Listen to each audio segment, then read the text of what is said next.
Boa noite, gente querida.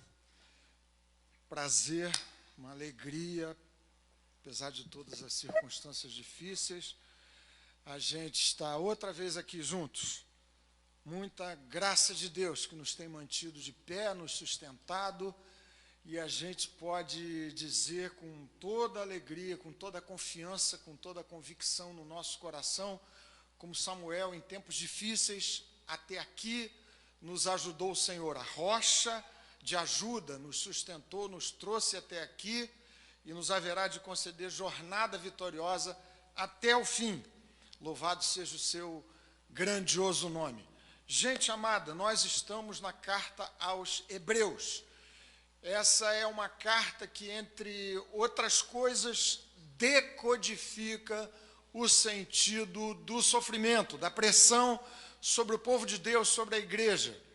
É um sentido frequentemente múltiplo, frequentemente oculto e não raro só compreensível quando a gente olha para o que se passou em tempos de luta e de sofrimento retrospectivamente.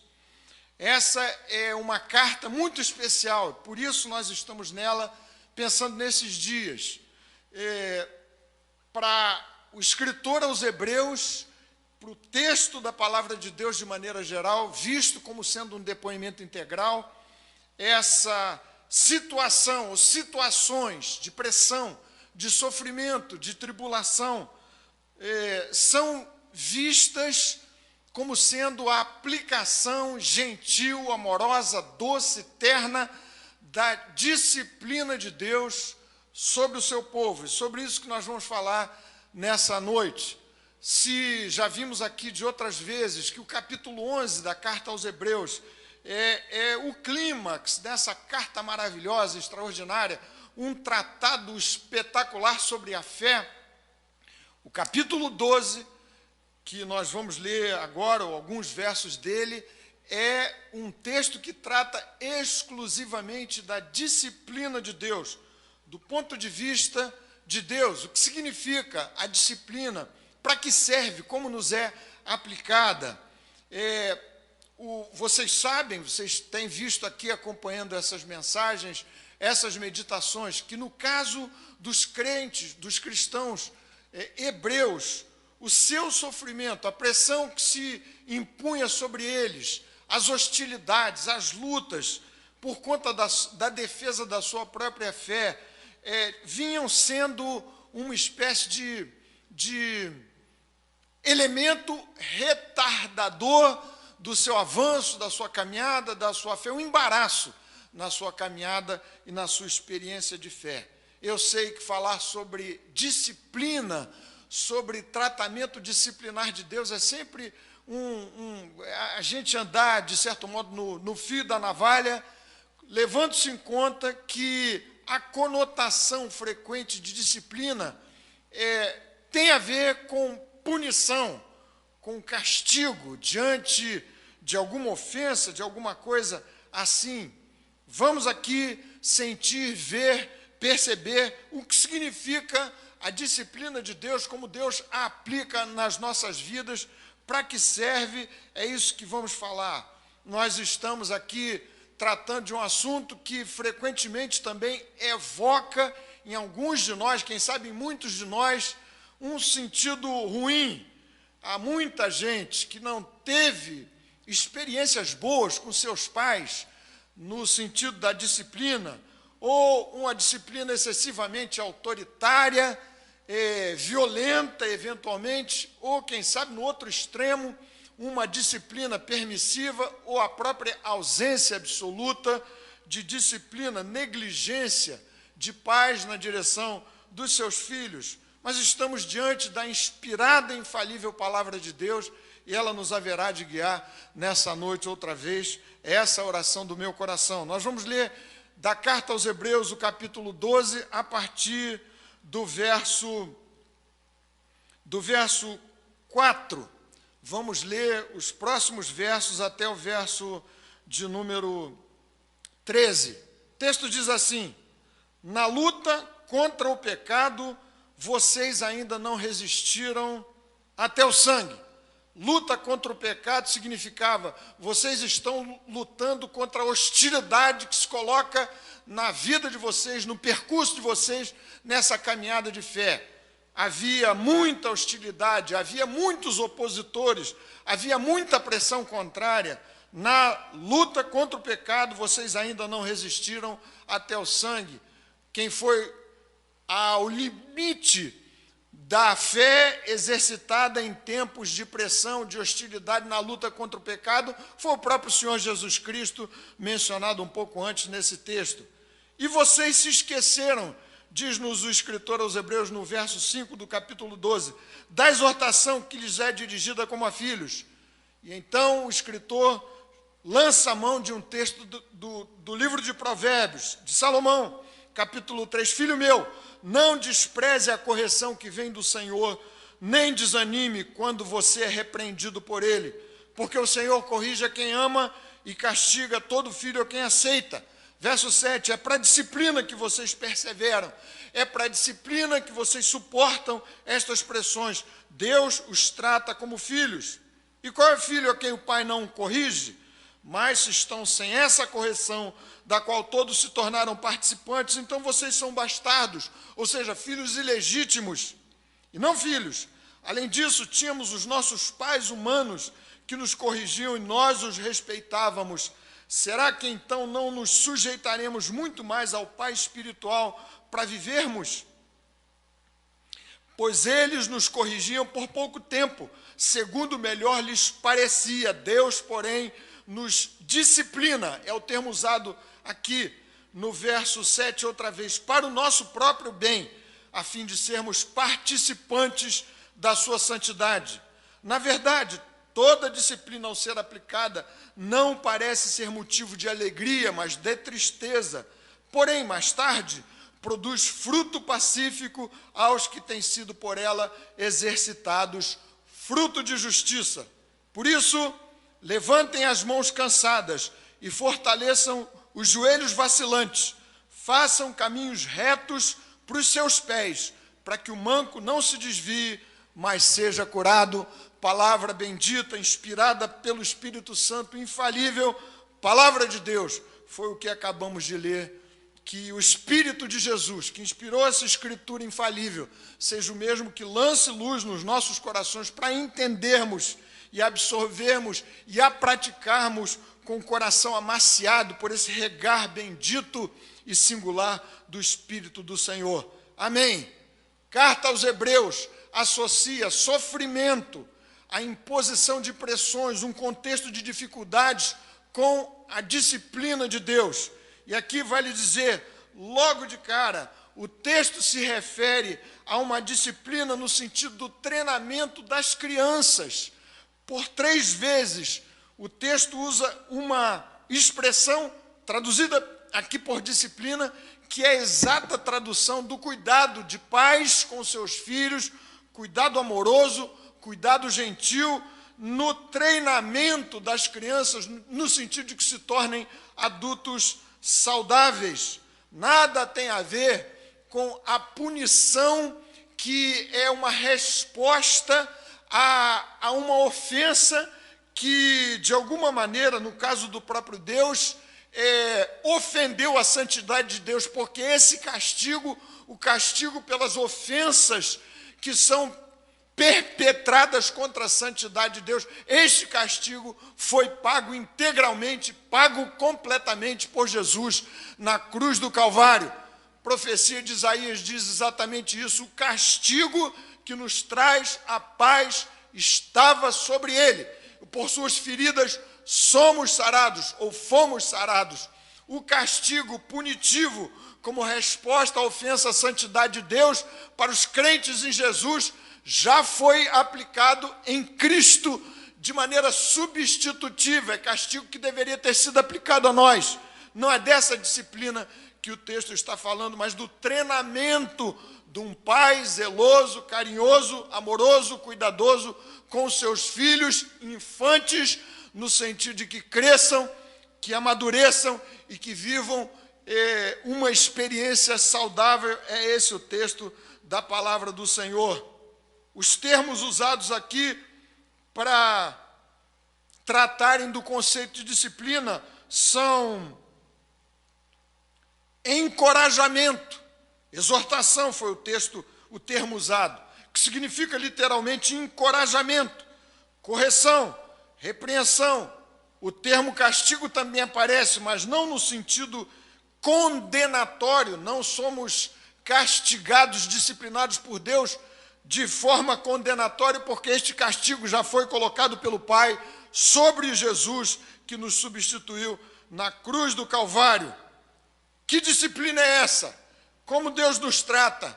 E o que isso nos pode servir?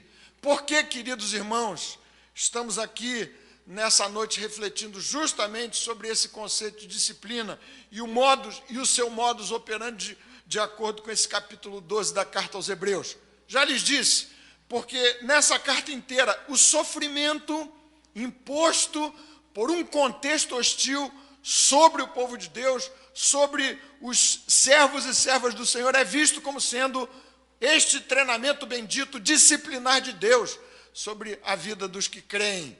Nesses dias, estamos vivendo uma situação sui generis, super especial, e não há a menor dúvida de que, entre outros sentidos, Deus nos está a disciplinar, no sentido dessa disciplina espiritual bíblica que nos é aplicada pelo Pai das luzes. O primeiro conceito desse texto a respeito da disciplina de Deus é o que vamos afirmar agora. A disciplina aplicada por Deus é privilégio destinado somente aos seus filhos.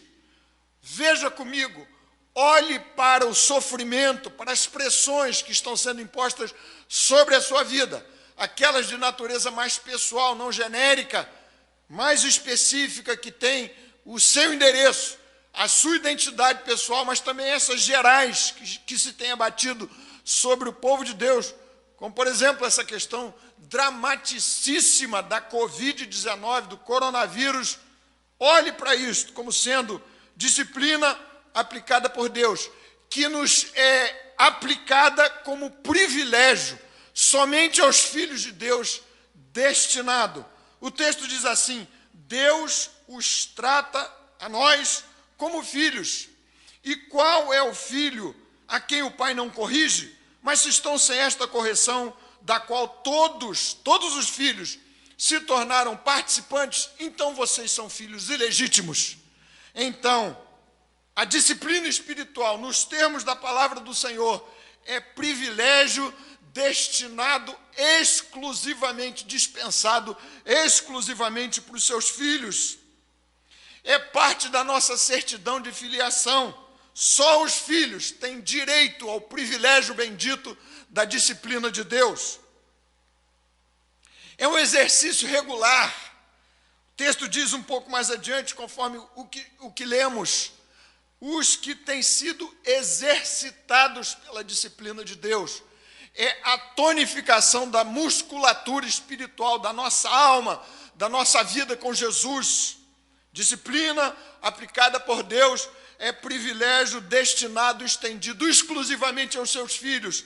É o carimbo que evidencia, entre outros, que somos filhos de Deus.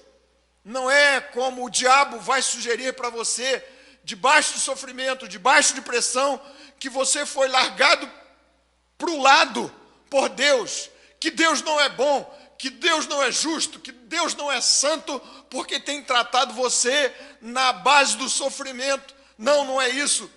Bem ao contrário, a disciplina de Deus, que vem também sob forma de sofrimento que nos é imposto, como nesses dias tão difíceis assim, é a manifestação viva da bênção extraordinária do fato de que somos filhos de Deus. E Ele nos disciplina justamente pelo fato de que somos seus filhos. O texto diz: se vocês estão sem disciplina, vocês são filhos ilegítimos. Vale dizer aqui que Deus não desperdiça, por assim dizer, o sofrimento na vida do seu povo, da sua gente, dos seus filhos e filhas. Deus nos haverá de disciplinar na exata medida, nem mais nem menos. Não vai ser negligente conosco, deixando nossa vida correr o seu próprio custo, a nosso bel prazer. E, ao mesmo tempo, não vai ser excessivamente rigoroso, como eventualmente pais humanos o são. Esse texto me ensina também, em segundo lugar, que a disciplina espiritual que nos é aplicada por Deus, aplicada exclusivamente como privilégio destinado aos seus filhos, tem sempre em vista alvos espirituais de valor eterno. E por que é importante demais sublinhar isso? O sofrimento. Ou seja, visto nesse caso como disciplina de Deus, como treinamento de nós, crianças no Senhor, para que nos tornemos adultos maduros, saudáveis, para o louvor da sua própria glória. Esta disciplina cumpre alvos espirituais de valor eterno. Se você o entender desta maneira, você vai passar muito melhor, muito mais suavemente por esses tempos de disciplina, vai dizer, de alto sofrimento. O texto da palavra do Senhor que nós acabamos de ler diz assim: Deus, porém, nos disciplina para o nosso próprio bem, diferentemente dos pais que, por mais bem intencionados que pudessem ser, nos disciplinavam, nos disciplinaram segundo sua própria concepção, nem sempre correta. Alguns como mera expressão da sua frustração, outros descarregando sua raiva nos filhos.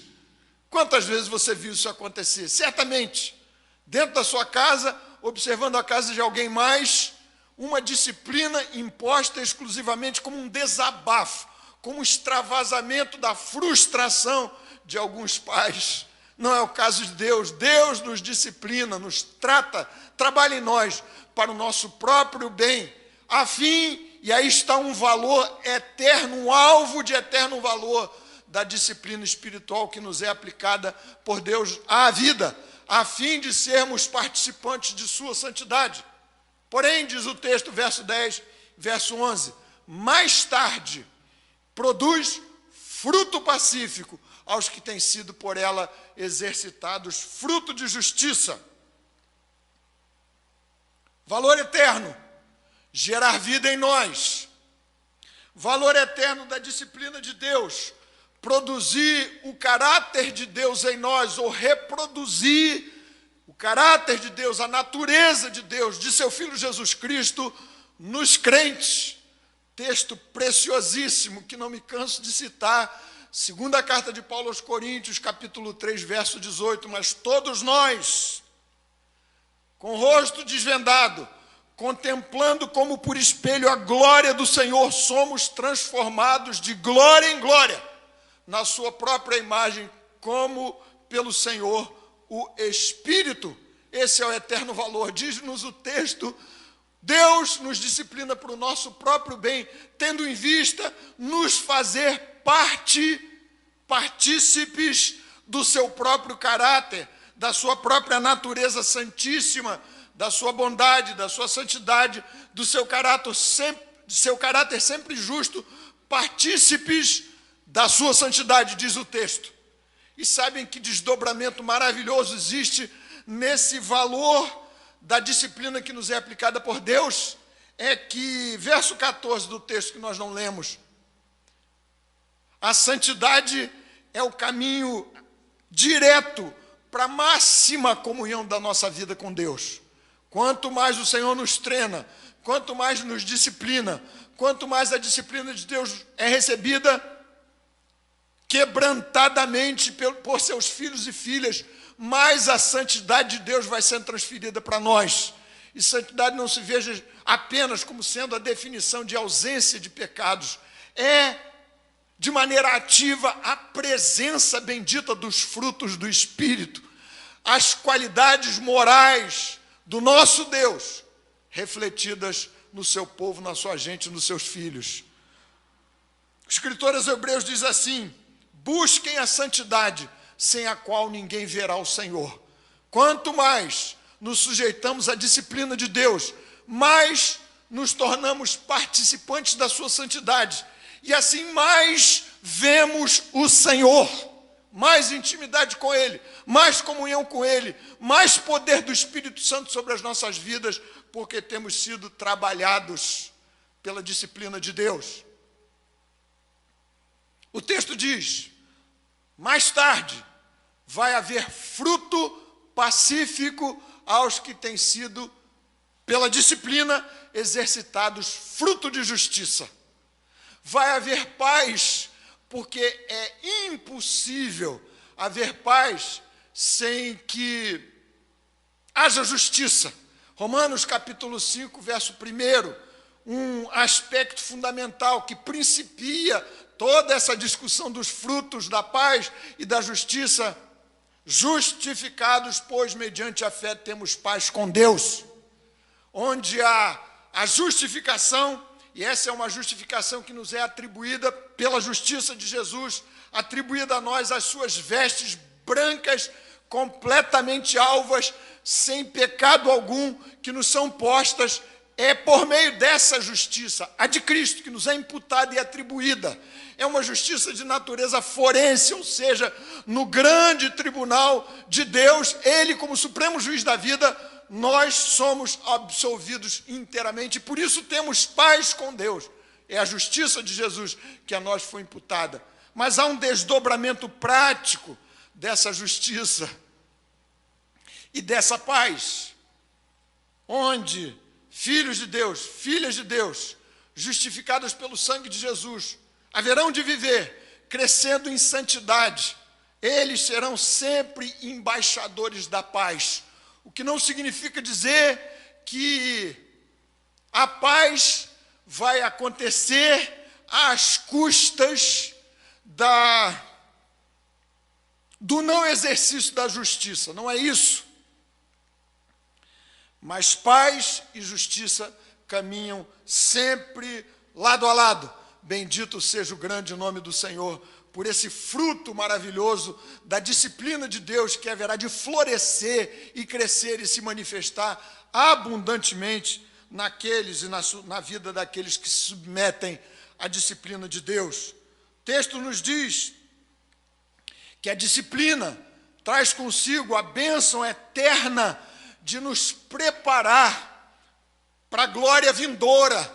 Se somos, Pedro diz isso insistentemente na sua primeira carta, se somos participantes dos sofrimentos de Cristo, assim acontece para que também sejamos participantes da glória por vir a ser revelada em nós e para nós.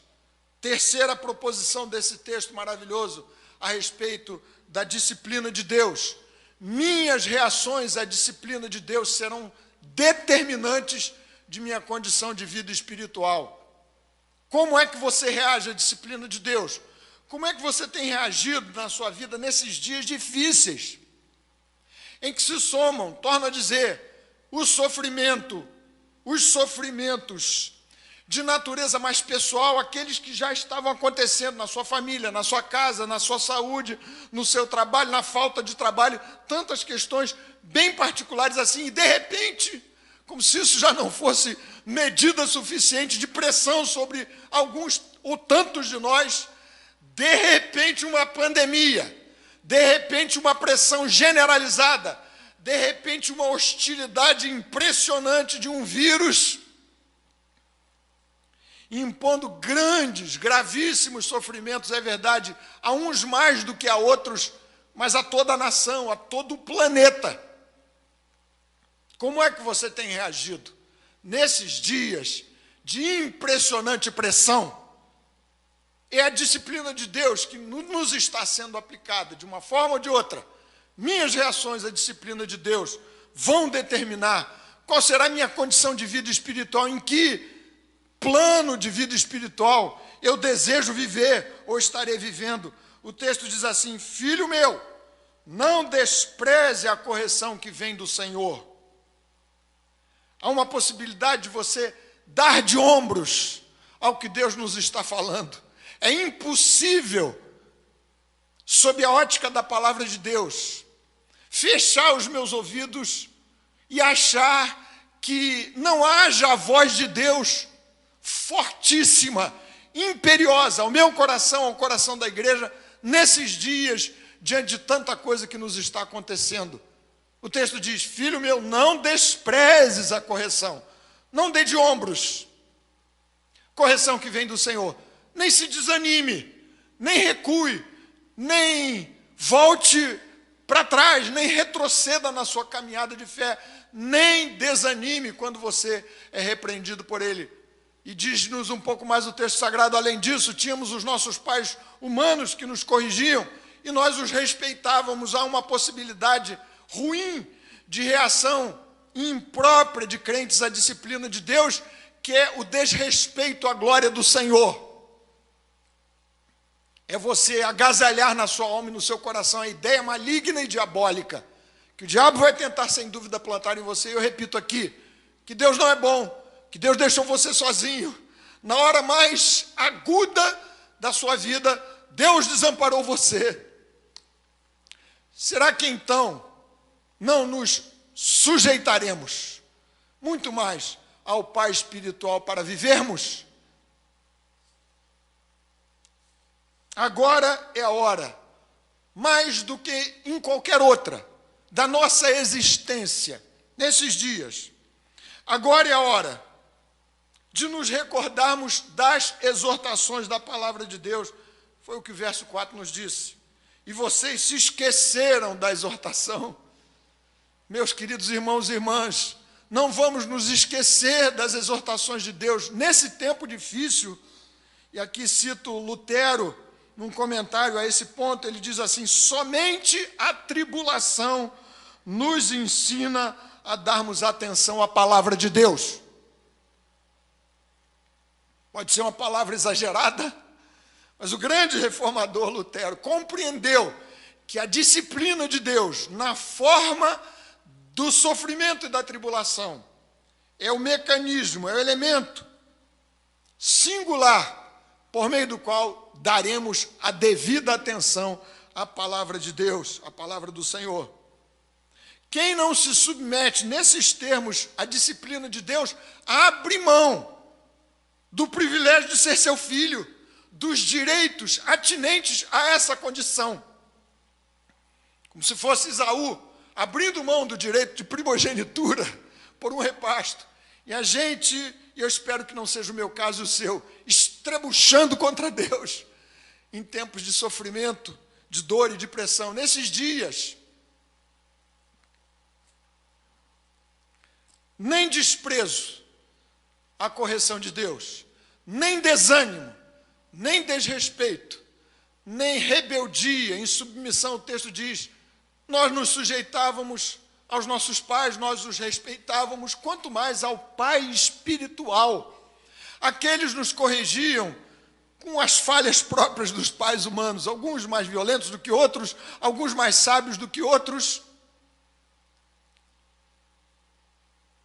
Será que então não nos sujeitaremos muito mais ao Pai espiritual para vivermos?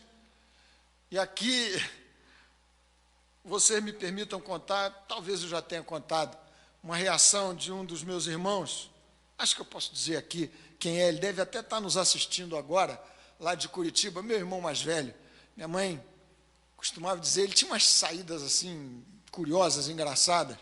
E uma vez meu pai aplicou para ele lá um determinado castigo disciplinar, e ele ficou muito chateado, muito aborrecido. Ele devia ter talvez 5, 6 anos, e ficou um bom tempo lá. Sabe aquele tipo de disciplina? Você vai ficar ali no cantinho do quarto um bom tempo, sozinho, pensando, refletindo, e assim aconteceu com meu irmão. Terminado o período disciplinar, meu irmão se volta para meu pai e diz assim, você já deve ter ouvido a história, mas aconteceu de fato, de verdade: pai, vai demorar muito tempo para eu crescer? O pai diz: bom, meu filho, depende, sei lá, uns 10 anos, alguma coisa assim. Aí meu irmão simplesmente respondeu assim: quando eu crescer, eu vou ser católico. Ele achou que a melhor maneira de reagir à disciplina do pai era pré-anunciando a sua opção religiosa dali a algum tempo. Minhas reações à disciplina de Deus serão determinantes de minha condição de vida espiritual. E o texto diz que nós não chegamos ao limite do martírio No verso 4, na luta contra o pecado, vocês ainda não resistiram até o sangue, ou seja, vocês não foram expostos ainda aos limites do teste da fé. Então não é razoável que vocês se desanimem diante desse sofrimento disciplinar de Deus. Jesus suportou a morte, resistiu até o sangue. Nessa galeria maravilhosa e bendita de Hebreus capítulo 11, galeria de heróis da fé, alguns foram martirizados e resistiram ao pecado até o sangue. Não foi o nosso caso, diz o escritor aos Hebreus, não é o caso de vocês. Vocês estão passando por maus bocados, por muita pressão, mas vocês não resistiram até o sangue. Por outro lado, no verso 10, ainda em termos de reação, o próprio escritor sagrado, orientado pelo Espírito Santo, reconhece que tempos como esses que estamos vivendo são tempos, e tempos de aplicação da disciplina de Deus, são tempos de tristeza. Isso pode acontecer com a nossa vida. Aquele triunfalismo não bíblico cede espaço à realidade dos fatos que o escritor aos Hebreus encara. Ele diz, toda disciplina, está lá no verso 11, na verdade, toda disciplina ao ser aplicada não parece ser motivo de alegria, mas de tristeza. É o que o pastor John Piper escreveu um texto editado em março, pequeno, vale a pena você ler, sobre coronavírus e a palavra de Deus. Chamou de providência agridoce de Deus. A mão pesada de Deus disciplinando seus filhos produz em nós o entristecimento, que segundo Paulo é a tristeza segundo Deus, que tem que levar seu povo à vida e ao arrependimento. Não é a tristeza segundo o mundo, que dá na direção da morte espiritual. Tempos de disciplina são tempos de tristeza e de lamento. Ninguém gosta dessa tal mão pesada da disciplina de Deus. Essa é a hora de nosso máximo esforço para a continuidade de uma caminhada vitoriosa da fé no Senhor. A chamada, a exortação do texto sagrado, versos 12 e 13 do capítulo 12 que acabamos de ler, nos diz o seguinte: por isso, levantem as mãos cansadas, mãos que se cansaram de se levantar em oração e em louvor. Fortaleçam os joelhos vacilantes, joelhos de trôpegos que estão pela aspereza do caminho, pelas pedras do caminho, já não conseguem andar de maneira direita. Façam caminhos retos para os seus pés. A citação desse texto aqui é da profecia maravilhosa de Isaías, capítulo 35. Obra de Jesus, fortalecer mãos cansadas, fortalecer corações vacilantes, revigorar joelhos trôpegos. Façam caminhos retos para os seus pés, para que o manco não se desvie, mas seja curado. Aqui há uma chamada no sentido de que você e eu, nós todos, saiamos em busca dos que estão manquejando, dos que estão ficando pelo caminho, dos que estão vacilando. É uma chamada ao cuidado mútuo, ainda que seja também uma chamada para o seu, o meu, o nosso coração individualmente. Façam caminhos retos para os seus pés. Não vamos facilitar o caminho, não vamos tentar criar um caminho mais fácil, mudar o percurso definido por Deus, ainda que Ele inclua o sofrimento visto como sendo a sua disciplina aplicada às nossas vidas nesses dias tão solenes e difíceis. Caminhos retos significa vamos andar exatamente no caminho que Deus tem marcado para os nossos pés, ainda que seja o caminho mais difícil, o mais estreito. Mas, ao mesmo tempo, não vamos dificultar a caminhada de alguns que estão caminhando conosco. Não vamos fazê-los tropeçar, impondo a eles mais carga, trazendo pesos, ao invés de fortalecimento para a sua vida e para o seu coração. Nós vamos orar para encerrar esse momento de culto, de louvor, de adoração ao Senhor, enquanto meus irmãos e irmãs aqui da nossa equipe de louvor se aproximam. Vamos pedir que o Espírito do Senhor nos visite de maneira profunda, intensa, nova, para que eu aceite o privilégio de ser disciplinado por Deus na condição de seu filho, sua filha. Vamos pedir que eu compreenda os alvos espirituais de valor eterno que Deus tem em vista ao tratar da minha vida de maneira disciplinar. Vamos pedir que o Espírito do Senhor me ajude a reagir como dócil filho e filha à sua disciplina que me está sendo aplicada à vida. Vamos pedir que Ele nos dê olhos para enxergarmos o que devemos ver nesses dias de um tratamento generalizado, um regime disciplinar único que nos tem sido colocado e imposto pelo próprio Deus. Essa providência agridoce de Deus, novamente citando o pastor John Piper. Pai Celeste, Tu sabes que muitos de nós, muitas, quem sabe todos,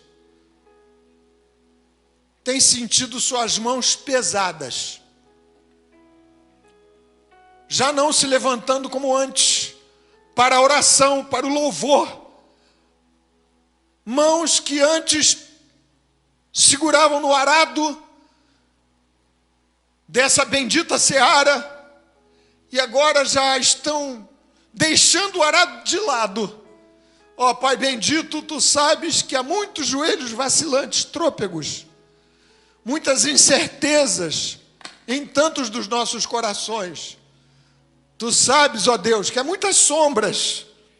Alguns têm sido especialmente pressionadas pela voz do inferno, para que desrespeitemos a Tua glória.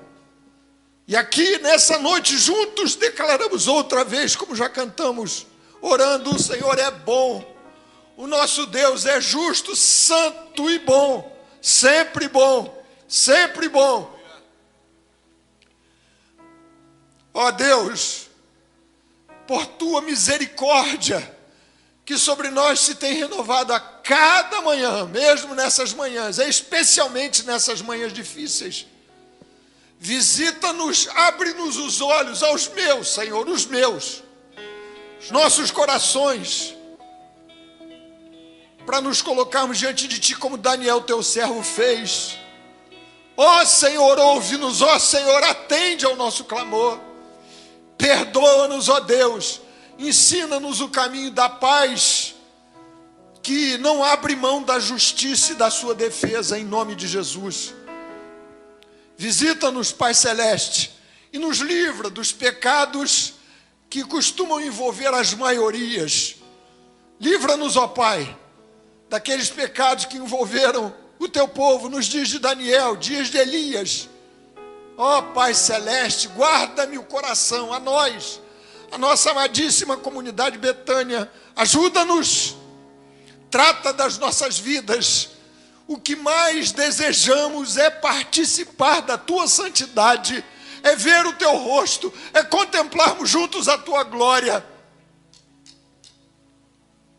Assiste-nos, Senhor, porque queremos de novo levantar as nossas mãos, caminhar no reto caminho estabelecido por Deus para a nossa vida, mesmo que este caminho inclua doses altas de sofrimento, tribulação e longa pressão. Abençoa os nossos irmãos e irmãs que estão andando com dificuldade nesse caminho estreito da caminhada da fé no Senhor Jesus. Estão mancos. Ó Deus, visita-nos. Te louvamos em nome do Senhor e para o louvor da Tua própria glória. Amém.